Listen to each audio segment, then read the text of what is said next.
Hey friends, this is Ben. This is a quick video to finish something I did not get finished in class. Sorry about that. But while I'm at it, I figured I could go ahead and do something that I had suggested, but that we didn't have time for. So I might end up having somebody come in during office hours while I'm doing this. So if so, there might be a little pause in the middle of this where I move jerkily. But let's take a quick look at what's going on here. All right, so if you remember at the end, somebody had asked, are we not going to go ahead and do this part about the S double prime? And I said, unfortunately, we're out of time. Let's go ahead and do that, all right? So you can see graphically here where the concave up and concave down intervals ought to be. But let's go ahead and do that with the S double prime and see what happens. So I went ahead and arranged these out. We're going to have to use the chain rule to get this, but we're also going to have to use the quotient rule. So with the quotient rule portion, you're going to have to take the derivative of these two pieces. This one will require a chain rule, okay? But the derivative of 4 minus 2x squared is just minus 4 times x. And then we'll leave the 4 minus x squared under the square root alone, minus 4 minus 2x squared. And now this derivative here, we did in the previous step, okay? We would end up getting, we will end up getting 2 square roots in the bottom of it. And then in the top, we end up getting a minus 2x. And the thing we observed before was the 2's cancel. And so we can go ahead and leave it like that. And then this denominator is the square of the square root. So the square root just goes away. However, in order to simplify this, I think the thing that will be easiest is to multiply top and bottom by the square root of 4 minus x squared.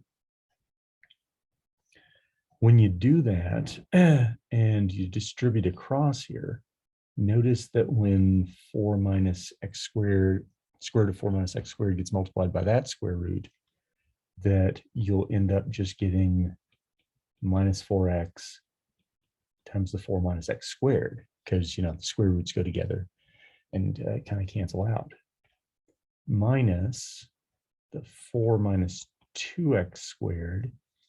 And when you multiply the square root of 4 minus x squared in there, you'll end up just canceling. So you'll have the minus 2x. Oops, I didn't want to write that in red. The minus 2x there, except it's not minus 2, it's just minus x. There, that's better. And now on the bottom, we can write the 4 minus x squared times the square root of 4 minus x squared, but I'm just going to write it as the 3/2 power because that'll be easier for my bookkeeping. So now we distribute everything out, and we'll have minus 16x plus 4x cubed, and then let's see, plus 4x minus minus minus, so minus 2x cubed, okay? All that over this jazz here.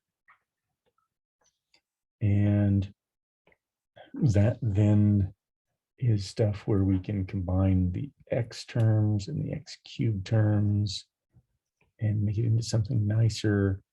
And looks like 2x cubed minus 12x all over this 4 minus x squared to the 3/2. Okay.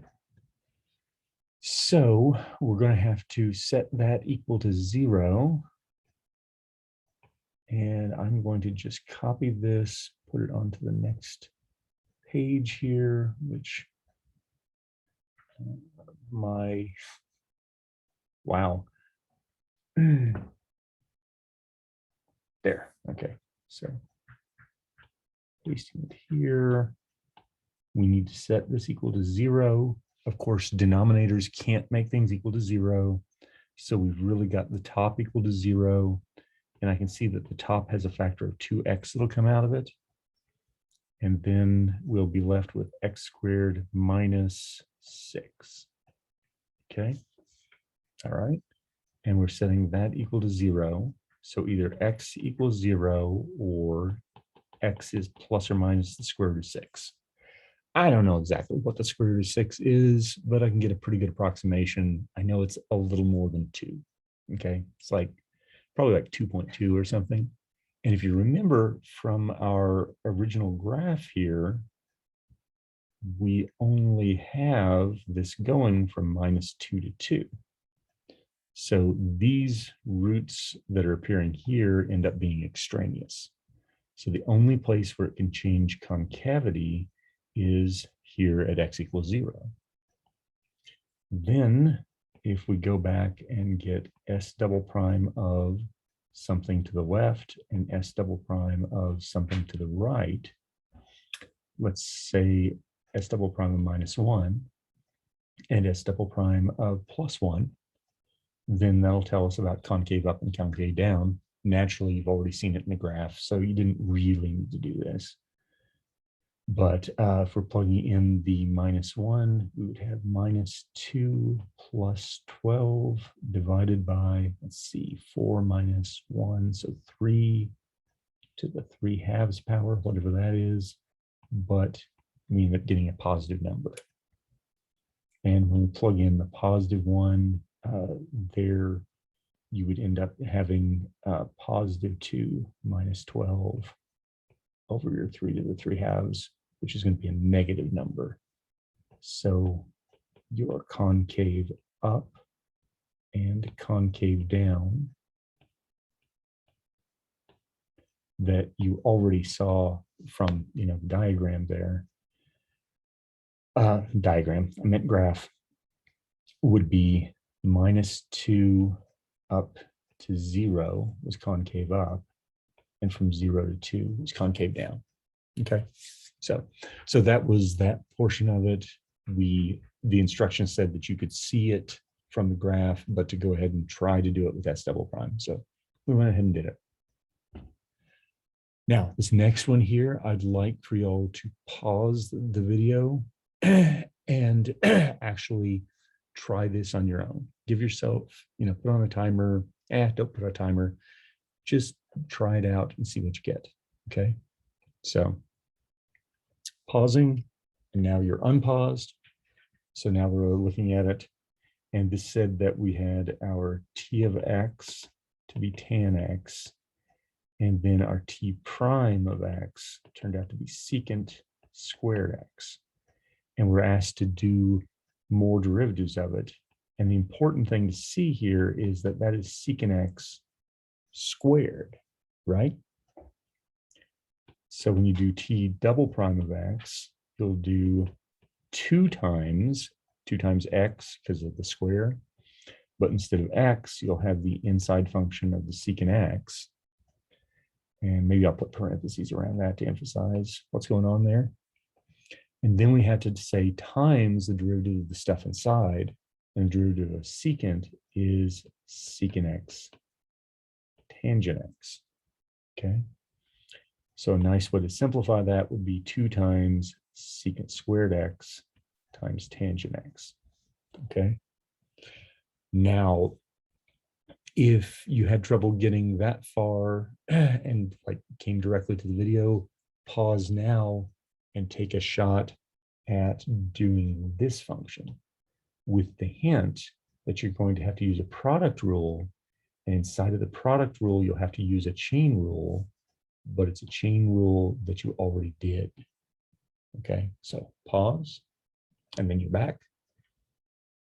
And now we're going to do t triple prime of x. And so we'll have to do 2 times, and okay, yeah.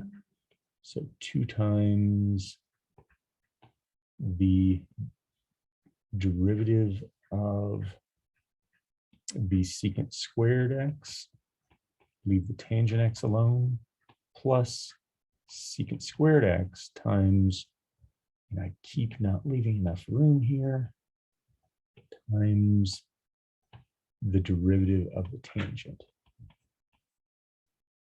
Okay, so we'll have 2 times the derivative of secant squared we just did a minute ago and got 2 secant squared x tangent x, and then we'll multiply that by tan x, plus secant squared x times the derivative of tangent, which is secant squared.